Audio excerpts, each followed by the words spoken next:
Forging Friendships for Life. Please welcome Paul Subritzky. We've done surveys nationwide, and the number one thing that men want to do is to grow spiritually. And a men's small group, you can grow up to 7 times faster spiritually than simply by attending church every Sunday. And one of the reasons for that is in a men's small group, you actually get to what Jim was talking about, you get trained. You get the ability to ask the questions and challenge things and learn to apply it. And that's what we need to do. But I'd like to go to Ivan now. Ivan, if you could just tell us what you've observed and in the lives of men as they get together in small groups or one-on-one discipling. Sure. The first thing I want to say, though, about the small group is that I think we've got to see it as a divine appointment. Mm-hmm. It's a divine appointment. It's not something that we're just doing, but that actually God has brought that group together.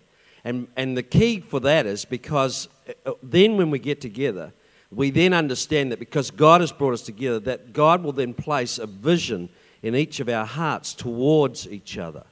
And so that, so we're now sitting and there's actually an agenda for us coming together. And that is to draw out the vision that God has placed in our hearts, which others in that group will see. If we don't get into that smallness, that'll never happen.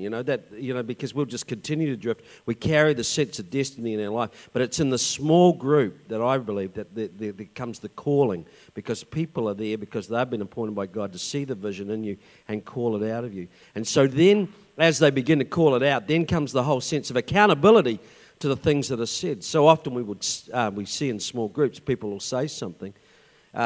It's not a good group if somebody makes a profound statement about a change or something they're working through, and no one else picks up a sense of, I'm going to hold you to the words that you've spoken.